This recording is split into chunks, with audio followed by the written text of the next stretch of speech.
Hey everybody, how's it going? So today we are putting our seed down. It's a little bit early. I'm going to put it in July 22nd here, but we got a lot of rain here over the next week, so I wanted to just get it in a little bit early. You can put it in anytime after the 15th. Obviously the buckwheat here, you can see behind me, is really sprouted up, looks beautiful. So this is our cover crop. It's been in here for almost 7 weeks. We put it in a week before.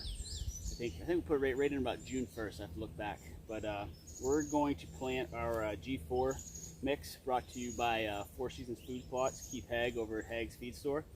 So I'm just going to go through what's in this mix. It's calling for 50 to 100 pounds per acre, so we're going to probably go on the higher side, the 100 pounds per acre.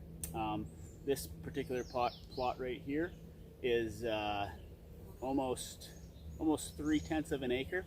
So what we're going to do is split that in half. We're going to put half the plot in this G4 mix. We're going to put the other half in primarily a turnip radish space, just turnip mix called Fall Frenzy from another local seed company. So what we have in here is 32% oats.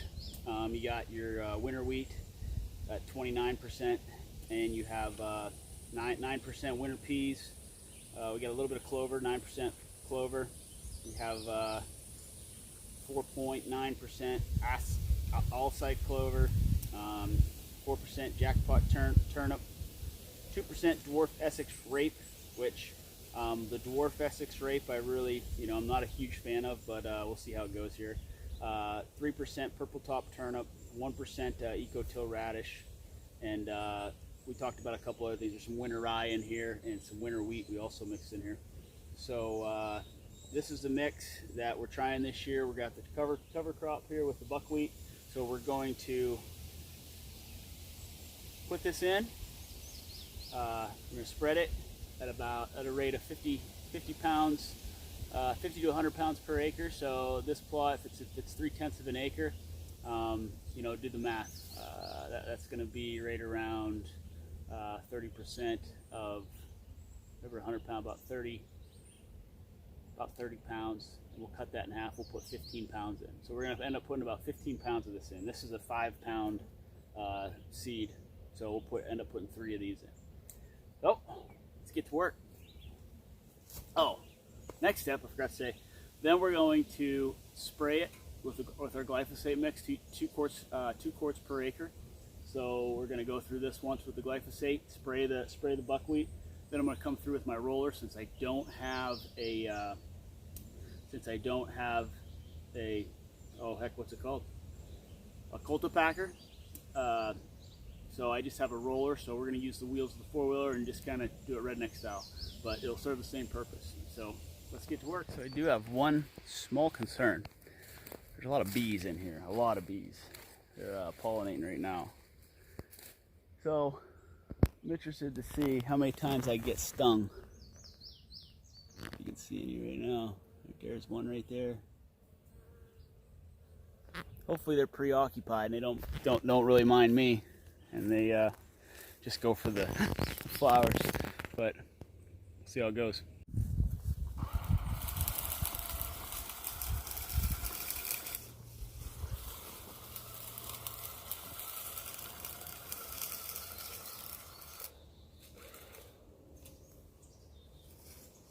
A little bit nervous about getting stung. That's all it is.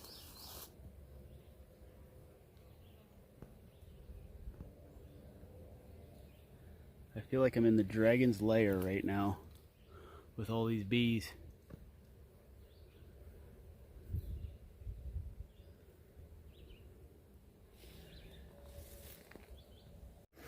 So now we have our turnip mix. Very small seed. This Little Whiskey Girl by Fall Frenzy. Little Whiskey Girl, Keen Lawn Garden, the Delulu boys. They take care of us. This is our main turnip late winter mix. So we're gonna just took that half of the plot behind me. That was all in our kind of our fall mix, and this is our fall / wintry mix. So I'm gonna try not to get stung by any of these bees. We're on plot number 3. This one didn't come in as good with the buckwheat, but still giving it same treatment. We'll put I got half of it. I got this side in our turnip mix, and then I got this side in more of our winter wheat concentrated mix. Winter wheat, winter rye.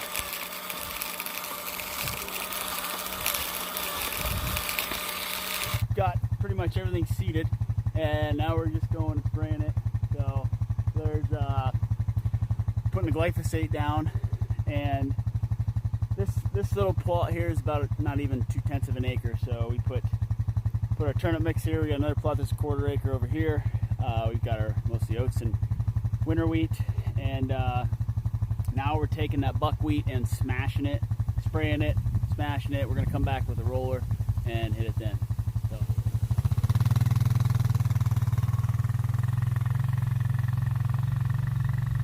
All right, so the 4-wheeler actually does a real nice job of smashing it down.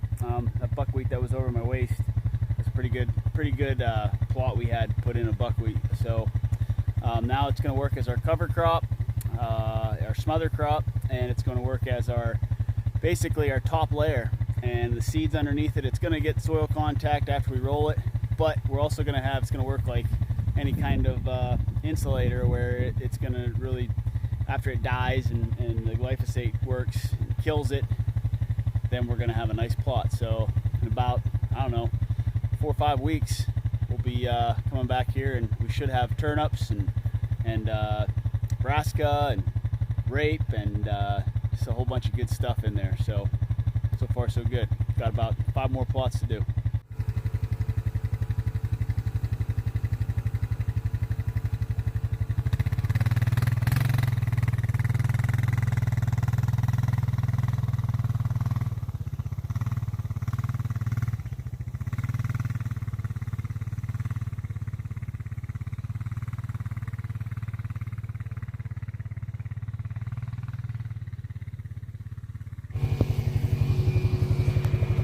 Good one.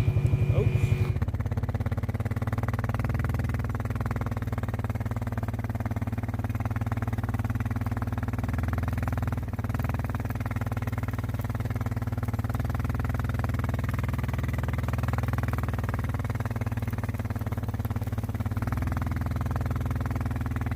Nice.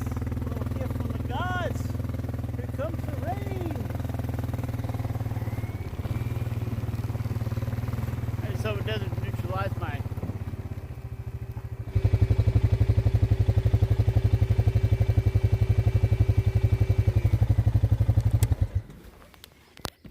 All right, so here it's all compacted. You can see all that buckwheat now is going to work as a basically a topsoil layer, and it's going to die from the glyphosate that we sprayed into it, and it's going to work as a an insulator for the seed we just laid down.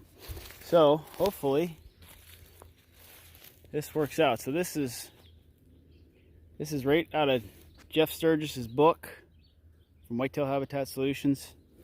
This is buckwheat. Used it as a smother crop for the weeds, and planted our seed. You can see there should be some seed in here. This was all turnips, so see if I can find any. They're really small. They're in there though. We used almost a pound on this 1/8 of an acre. Yeah, a little bit more than 1/8 of an acre little plot. So on to the next one. So this plot we put in our G4 mix, another about 1/8 of an acre plot here, and you can really see the seed in here. I'll get some here. See that little seed right there? That'll all get crushed and pushed down into the soil so we get good seed to soil contact. And then this buckwheat, we're gonna roll it over with our roller and our 4-wheeler tires. And yeah, looks like we're gonna get some rain too.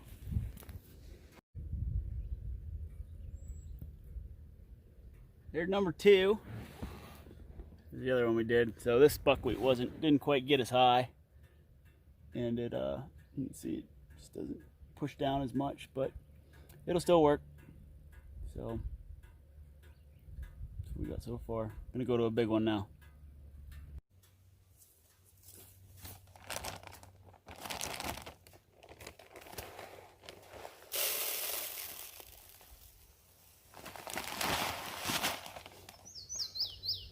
Alright, it's July 23rd. Just sneaking out here to get some fertilizer on the plots. Yesterday we got it smashed down and we sprayed it. We have all the seed, the G4 mix and the turnip mix in this plot.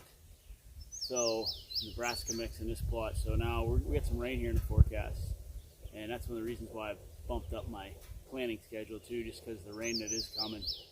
So I was gonna take advantage of it. The buckwheat was already up to my chest, so I definitely thought it was a good time. But we sprayed all this with glyphosate, and that rain coming today should really help. So we're just gonna give it a boost here with some triple 19, and hopefully a few weeks we'll see some good growth.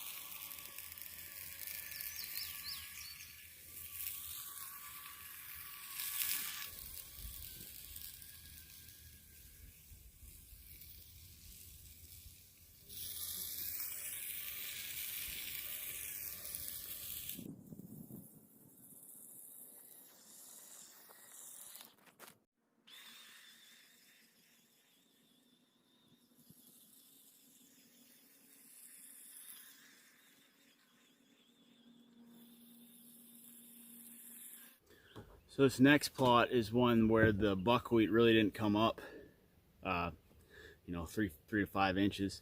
So I went back through it, tilled it again, tilled the buckwheat in, replanted the buckwheat.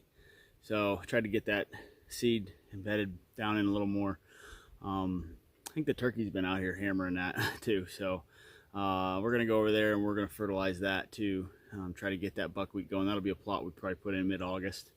So we're right towards the tail end of July now. So if we give that 3 to 4 weeks of growth, hopefully that buckwheat comes up pretty good and we can plant into that then.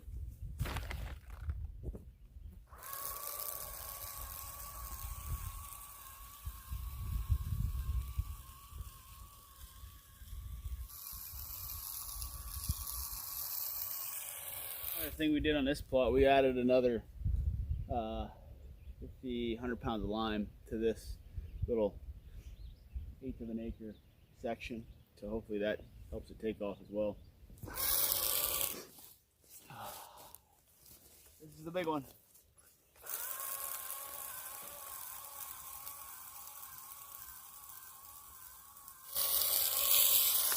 I did screw up by not adding this when I added the seed before I crushed it. So yeah, there is some that's gonna have to work its way down in, but it'll get through there. It's small enough, the fertilizer is, but still, if you're doing this, I would recommend putting it in as you're putting the seed in while the crop is still standing. Definitely will get into the soil a lot easier. That's where I screwed up, but see how it goes. So here is an example of a plot that's going to be a tweener. We got the seed in, but the buckwheat never got above knee height, and it's thin. So I planted more buckwheat, but then I killed it and decided to try to plant the G4 mix in this plot. This is all 100% G4 mix. A lot of winter wheat. It's got turnips, clover, some winter peas, a few other things. So it will be fertilized also, and we'll see how it comes in. So, but you can just kind of see this is a little bit thinner as far as compared to the other plot back here and the one down here to the left, down a ways. Don't know why. I mean, we put just as much, same amount of lime in it, so the pH in those plots are probably already better than what was here originally. This gets obviously plenty of sunlight. Probably the best spot for a plot. So I'm gonna really work on this area, you know, years to come, and actually probably extend it even up through here and connect these two. Probably take out some of these trees here just to make it a little bit, probably connected. It'll give me almost a half an acre plot. Well, it's super muggy, super hot. Working on my tan out here, but I guess you could say that's a wrap. We got 5 food plots completed. The only thing left to do is maybe we'll add some urea a little bit later on. We have 3 food plots that we're still gonna let the buckwheat come in a little bit. A couple little areas. Our screening came up. Our screening's already chest high, so that's great news. Switchgrass is coming in. This whole road is this whole center line is all switchgrass. It's just this road back here, so that's really nice to see coming in. And then there's this path up here. That's all switchgrass. That's coming in. So we definitely have some good stuff. You know, now that we're in the middle of the heat, middle of the summer, we're starting to plant our fall plots. Everything's really coming through. Everything's so thick right now. Just checked a couple of trail cameras, freshened up some scrapes. You know, we're just getting through the chores. The only thing I didn't get done, and I really wanted to do it, but I just never got around to it, was putting a water hole in. What a project it's been. 50 acres here in north central Pennsylvania. We have, you know, a really good area here, surrounded by a lot of private land. There's a lease on this side, there's a lease on this side, private land owners on this side, big ag out this way, and then everything surrounded. So I'm not really tucked in my normal spots like I am on game lands and hunting with a ton of public land pressure. But we do have the pressure from the lease. Some of these leases, they get more pressure than any public land I hunt. So I'll still be out a lot on public land. I was out spotting the other night. Gonna throw up a video next after this one of our spotting adventure, first time of the year. Saw 5 or 6 really good ones. So that's my normal area. But thank you everybody from since we bought this property, you know, sharing it with you guys and just creating a cool little storyline. The next step's going to be hunting. So still got a few stands we'll probably put up, some fixed stands. We got some trees prepped for our saddle, and you know, now it's going to be shooting the bows and getting braiding set up. And we got the Kentucky lease. Boys are headed down there this weekend, so we'll have some stories from there too. So appreciate everybody watching. We'll catch up with you soon. All right. We're gonna drive by the screening here. Let's see if I can flip this.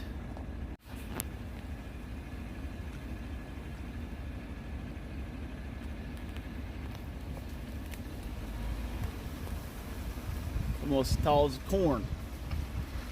Not that I have any corn, but corn that's out front. So that's gonna screen off this. 2 of our plots. Got this road, this access road in. Put a little bit of fertilizer on it. You can see it's looking good. Real good. By next week it'll be head high. Got some greenbrier out here on the road. Scraped my whole arm on. That was awesome. Look at it. Sweet. Wanted to give you a look here. This is the big ag here. It's got corn, some alfalfa. I think it's about a little bit over 100 acres in here. But then my property shoots back right through here. It's about, I don't know, 1,000 yards maybe. So they're working through all this and coming out here. This is where we spot them a lot at night. A lot of giants. So a lot of big bucks come in this area, and you can see all the way across the way, that's big ag. So we're surrounded by the big ag, and our property's right in the timber, basically where the deer are living. So we're creating, hold on, seatbelt. We're creating a daytime environment for them where they can feel comfortable moving before, you know, they come out and hit this big ag. So just thought that'd be interesting. Kind of show you the layout.